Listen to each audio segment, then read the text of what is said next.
E Tite falou pela primeira vez como técnico do Flamengo para a imprensa, né?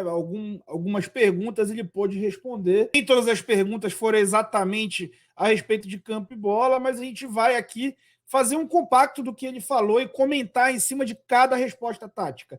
Tem coisa que ele andou confirmando das nossas análises, hein? Deixa o teu like, se inscreve no canal. Fala, Adenor!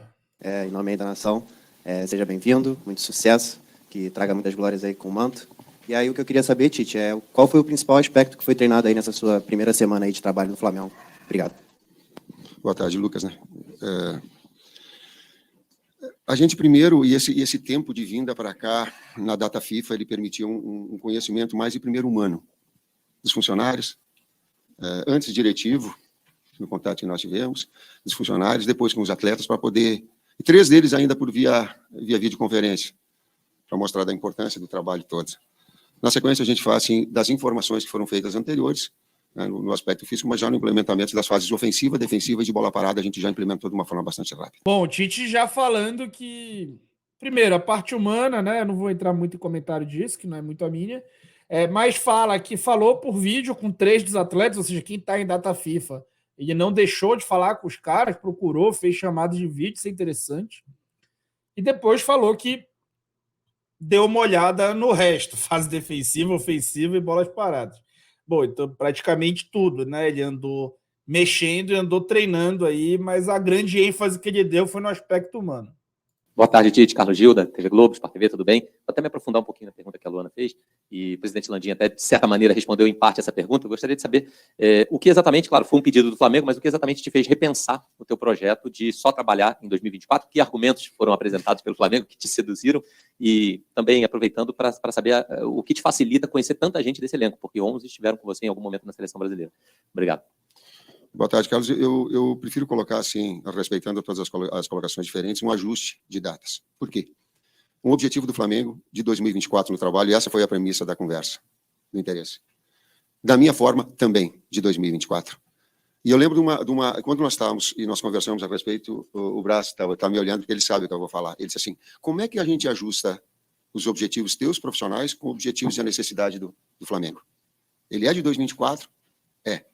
Mas como é que ele pode ser para uma necessidade que nós temos agora? E aí o projeto pesou mais forte, esse ajuste de datas, ele não e trazer uma situação anterior que também traz benefícios, traz risco e benefícios. Por quê? Porque o objetivo é a classificação na Libertadores, direta. Esse é o objetivo real. É o que é. A perspectiva de título que ela tem em matemática, mas ela é sonho. E nós temos realidade em relação a isso. E ela tem um risco, porque são 9 equipes que estão muito próximas de classificação e de briga de Libertadores, onde o campeonato é extremamente disputado. Então, essas necessidades, o que ela trazia de benefício? Para o projeto de 2024, também conhecer todos os atletas, estar trabalhando agora, ele é importante. Então, esse ajuste, ele acabou acontecendo dentro desse projeto inicial, que eu, a respeito de situações diferentes, não considero, e sim, uma falta de, mas sim uma percepção da grandeza do Flamengo, de seus objetivos, inclusive de um benefício particular do trabalho.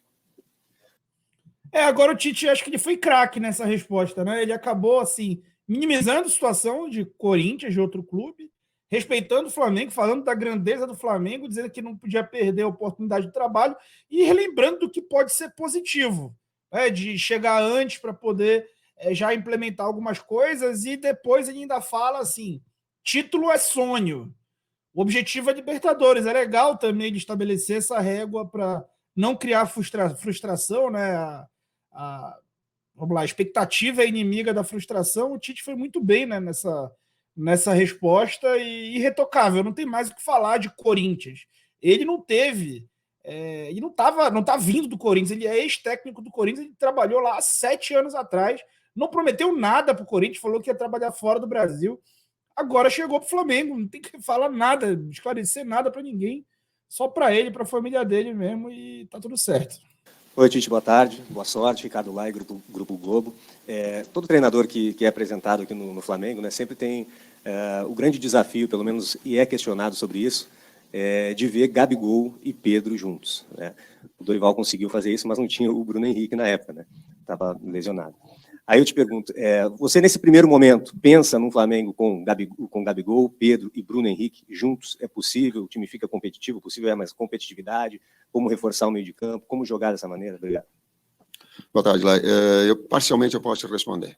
Eu conversei com o Gabi e conversei com o Pedro a respeito e falei da possibilidade de utilização dos dois. Sim. O conjunto da obra com o Bruno, ele começa a ter uma variável maior, ou de um outro atacante, né, o Bruno, ou do Cebolinha, do Luiz, que são jogadores mais verticais, mais agudos, ele começa a ter naquilo que é uma estrutura de uma equipe ela possa balançar. Jogar bem é jogar bem na fase ofensiva.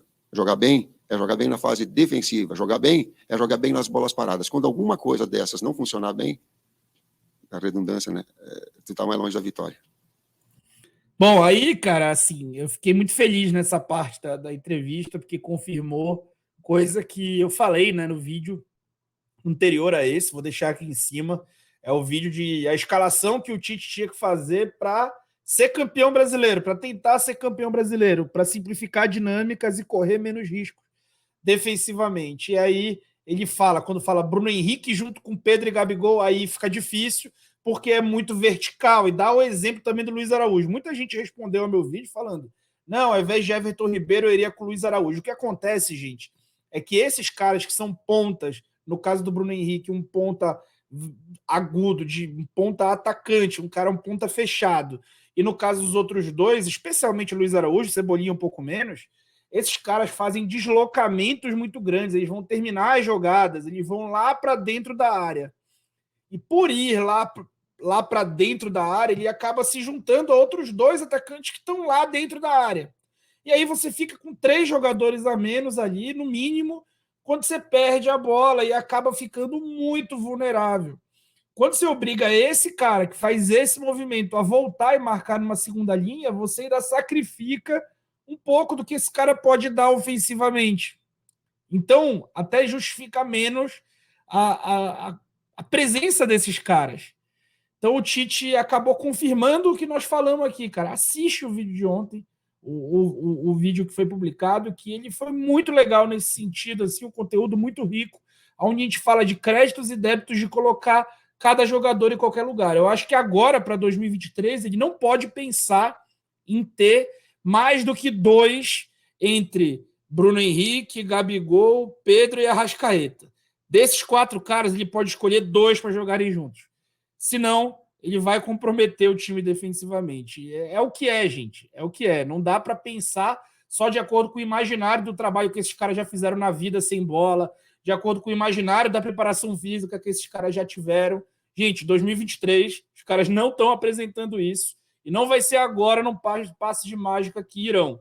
No ano que vem, com pré-temporada, com preparação tática mais rebuscada, talvez isso possa acontecer. Agora, não tem nem que pensar um negócio desse. Tite, aqui, boa tarde. Rafael Marques, da ESPN.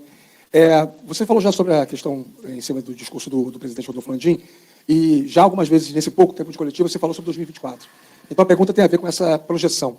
São 6 contratos, aliás, 5, né, que terminam agora, e o Gabigol que não termina agora, mas já está havendo uma conversa, algum entendimento, para poder antecipar uma negociação futura de um contrato que vai até o final do ano que vem. Você está participando diretamente disso, você pediu alguns jogadores, e aqueles que têm os contratos terminando agora, mas que não tiveram uma performance muito satisfatória tecnicamente esse ano, como o caso de Rodrigo Caio, Davi Luiz, e até o próprio Felipe Luiz, que muitas vezes ficou fora. Você está participando dessas decisões para o ano que vem?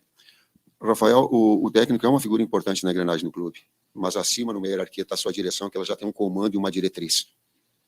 Eu fui perguntado se, eu acho que foi pela Flá TV, se algum atleta tinha entrado em contato comigo. Nenhum atleta entrou em contato comigo, porque há um respeito à hierarquia. Ninguém chega em contato comigo se não passa pelo Gilmar Velasco, pelo Gil. Por quê? Porque existe um respeito a uma história toda. Então, há um encaminhamento, porém, são 12 jogos decisivos que todos são importantes para que a gente alcance o objetivo da classificação. Tudo bem, Tite? O Tite, ele é um cara, eu tô lendo o livro dele pela Camila Matoso escreveu, né? E ele, assim, ao ler o livro e ao ver os relatos que ela dá, ele é um cara que escolhe cada palavra, que toma muito cuidado com cada palavra. E nessa resposta, apesar de ele ser, assim, vaselina, assim, falando português certo, sempre se escapar um pouco e não sair muita coisa, ele foi muito habilidoso em 2 coisas. Primeiro, ele joga a responsabilidade das renovações para a diretoria. E diz que já tinha uma diretriz. E depois ele fala que tem 12 jogos e ele aumenta o tom de voz quando ele vai falar nos 12 jogos. Ou seja, entrega para mim esses 12 jogos que, dependendo do que aconteceu, eu posso brigar por ti, porque eu sou uma figura importante dentro da engrenagem. Então, ele conecta a resposta de forma a se proteger em qualquer cenário. Né? Em qualquer cenário.